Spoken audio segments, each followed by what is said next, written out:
Hi friends, welcome back to my YouTube channel. ನನ್ನ ಇವತ್ತಿನ recipe chicken ಸುಕ್ಕ. ಹೇಗೆ ಮಾಡೋದಂತ ಹೇಳ್ತೇನೆ, ನೋಡೋಣ ಬನ್ನಿ. ಇನ್ನು ಇದಕ್ಕೆ 1 ಟೀ ಸ್ಪೂನ್ ಜೀರಿಗೆ, 1 ಟೀ ಸ್ಪೂನ್ ಕರಿಮೆಣಸು, 1 ಟೇಬಲ್ ಸ್ಪೂನ್ ಕೊತ್ತಂಬರಿ ಕಾಳು, 1 ಟೇಬಲ್ ಸ್ಪೂನ್ ಸೋಂಪು, ಸ್ವಲ್ಪ ಕರಿಬೇವು ಸೊಪ್ಪು ಇದಿಷ್ಟನ್ನು ಹಾಕಿ ಚೆನ್ನಾಗಿ ಫ್ರೈ ಮಾಡೋಣ. ಇವಾಗ ಇದು ಸಾಕು. ಇದನ್ನು ಮಿಕ್ಸಿ ಜಾರಿಗೆ ಹಾಕೋಣ. ನಾನಿಲ್ಲಿ 3/4 kg ಇಷ್ಟು ಒಣಮೆಣಸನ್ನು ತಗೊಂಡಿದ್ದೇನೆ. ಇದನ್ನು ಫ್ರೈ ಮಾಡೋಣ. ಕೊಕೊನಟ್ ಆಯಿಲ್ 1 ಟೀ ಸ್ಪೂನ್ ಅಷ್ಟು ಹಾಕಿದ್ದೇನೆ. ಕೊಕೊನಟ್ ಆಯಿಲ್ ಯೂಸ್ ಮಾಡೋದ್ರಿಂದ ಆರೋಗ್ಯಕ್ಕೂ ಒಳ್ಳೆಯದು, ಒಳ್ಳೆಯ ಟೇಸ್ಟು ಸಿಗ್ತದೆ. ಲೋ ಫ್ಲೇಮ್ನಲ್ಲಿ ಒಂದು 5 ನಿಮಿಷ ಫ್ರೈ ಮಾಡಿ. ಇವಾಗ ಎಷ್ಟು ಫ್ರೈ ಆದರೆ ಸಾಕು. ಇದನ್ನು ಮಿಕ್ಸಿ ಜಾರಿಗೆ ಹಾಕಿ ನೈಸಾಗಿ ಪೌಡರ್ ಮಾಡೋಣ. ಚಿಕನಿಗೆ ಅರಿಶಿನ ಪೌಡರ್ ಮತ್ತು ಉಪ್ಪು ಹಾಕಿ ಬೇಯಿಸ್ಲಿಕ್ಕೆ ಇಡ್ತೇನೆ. ಈಗೊಂದು ಪ್ಯಾನಿಗೆ 1 ಟೇಬಲ್ ಸ್ಪೂನ್ ಅಷ್ಟು ಕೊಕೊನಟ್ ಆಯಿಲ್ ಹಾಕಿ 3/4 ಕಪ್ಪಿನಷ್ಟು ತೆಂಗಿನ ತುರಿಯನ್ನು ಹಾಕೋಣ. ಇದಕ್ಕೆ ತೆಂಗಿನ ತುರಿ ಸ್ವಲ್ಪ ಜಾಸ್ತಿ ಹಾಕಬೇಕು. ಚೆನ್ನಾಗಿ ಫ್ರೈ ಮಾಡೋಣ.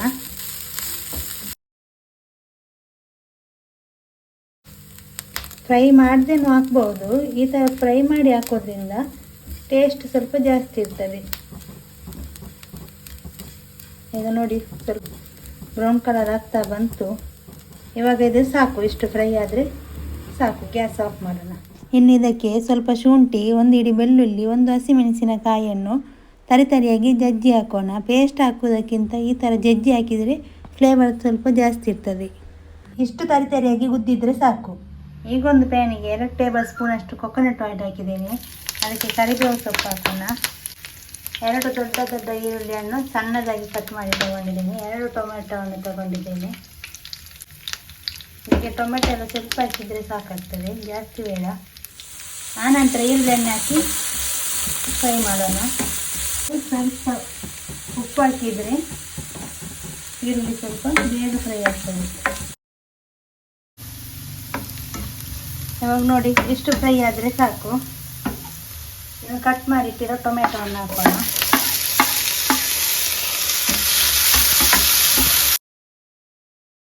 ಚೆನ್ನಾಗಿ ಫ್ರೈ ಆಗಲಿ. ಟೊಮೆಟೊ ಚೆನ್ನಾಗಿ ಸಾಫ್ಟ್ ಆಗಬೇಕು. ಇವಾಗ ಇದಕ್ಕೆ 1 table spoon chicken masala powder, 1 table spoon garam masala powder, 1/4 tea spoon ಅರಿಶಿನ ಪೌಡರ್. ನೋಡಿ, ಎಷ್ಟು ನೈಸಾಗಿ ಗ್ರೈಂಡ್ ಆಗಿದೆ. ನಾವು ಆವಾಗಲೇ ಫ್ರೈ ಮಾಡಿದ್ದು ಮೆಣಸೆಲ್ಲ. ಈಗ ಇದಕ್ಕೆ ಚಿಕನ್ ಬೇಯಿಸಿದ ನೀರನ್ನು ಹಾಕಿ ಚೆನ್ನಾಗಿ ಮಿಕ್ಸ್ ಮಾಡಿ. ಚೆನ್ನಾಗಿ ಒಂದು ಕುದಿ ಬರಲಿ. ಅದರ ಹಸಿ ವಾಸನೆ ಎಲ್ಲ ಹೋಗಬೇಕು. ಚೆನ್ನಾಗಿ ಇದಾಗಬೇಕು ಮೆಣಸೆಲ್ಲ. ರುಚಿಗೆ ತಕ್ಕಷ್ಟು ಉಪ್ಪು. ಚಿಕನ್ ಬೇಯಿಸುವಾಗ ಉಪ್ಪು ಹಾಕಿದ್ದೇನೆ, ನೋಡ್ಕೊಂಡು ಹಾಕಿ ಉಪ್ಪನ್ನು.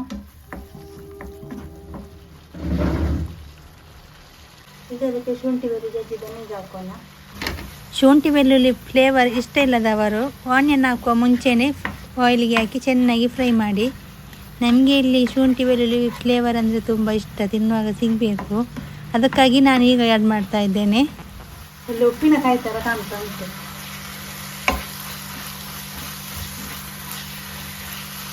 ಇವಾಗ ಇದು ಸಾಕು. ಇನ್ನು ಬೇಯಿಸಿದ ಚಿಕನ್ ಹಾಕೋಣ.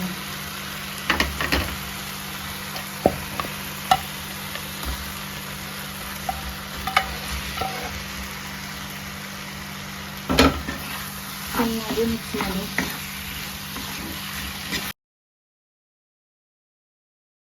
ರೊಟ್ಟಿ ಚಪಾತಿಗೆಲ್ಲ ಭಾರಿ ಒಳ್ಳೆಯ ಕಾಂಬಿನೇಷನ್ ಆಗ್ತದೆ. ನೀರು ದೋಸೆಗೆ ಮತ್ತು ಪತ್ತೀರು ಅಂತ ಹೇಳ್ತಾರೆ, ಲಕ್ಕಿ ರೊಟ್ಟಿ, ಅದಕ್ಕೆ ತುಂಬ ಒಳ್ಳೆಯದಾಗ್ತದೆ. 2 ನಿಮಿಷ ಲೋ ಫ್ಲೇಮಲ್ಲಿ ಮುಚ್ಚಲಾಕಿ ಬೇಯಿಸೋಣ. ಆವಾಗ ಚಿಕನ್ ಚೆನ್ನಾಗಿ ಅದರ ಮಸಾಲೆಯನ್ನೆಲ್ಲ ಹೀರ್ಕೊಳ್ತದೆ. 2 ಮಿನಿಟ್ಸ್ ಆಯಿತು. ಈಗ ನೋಡಿ, ಮುಚ್ಚಳ ಬೇಯಿಸಿ ಎಷ್ಟು ಸೂಪರಾಗಿ ಕಾಣ್ತಾ ಉಂಟು. ಇವಾಗ ಅದಕ್ಕೆ ಅರ್ಧ ಲಿಂಬೆ ರಸವನ್ನು ಹಾಕ್ತಾ ಇದ್ದೇನೆ. ಅರ್ಧ ಸಾಕಾಗ್ತದೆ 3/4 kg. ವಾವ್, ಎಷ್ಟು ಚೆಂದ ಕಾಣ್ತಾ ಉಂಟು ನೋಡಿ. ಇವಾಗ ಇದಕ್ಕೆ ಫ್ರೈ ಮಾಡಿದ ತೆಂಗಿನ ತುರಿಯನ್ನು ಹಾಕೋಣ. ಚೆನ್ನಾಗಿ ಮಿಕ್ಸ್ ಮಾಡಿ ಚಿಕನ್ ಸುಕ್ಕ ರೆಡಿ. ಇವಾಗ ಕೊನೆಯದಾಗಿ ಕೊತ್ತಂಬರಿ ಸೊಪ್ಪನ್ನು ಹಾಕೋಣ. ಇವತ್ತಿನ ನನ್ನ ಈ ರೆಸಿಪಿ ಇಷ್ಟ ಆದರೆ ಪ್ಲೀಸ್ ಲೈಕ್ ಮಾಡಿ, ಶೇರ್ ಮಾಡಿ, ಕಮೆಂಟ್ ಮಾಡಿ. ನಾಳೆ ಇನ್ನು ಹೊಸ ರೆಸಿಪಿಯೊಂದಿಗೆ ಸಿಗ್ತೇನೆ. ಅಲ್ಲಿಯವರೆಗೂ ಟೇಕ್ ಕೇರ್, ಬಾಯ್ ಬಾಯ್.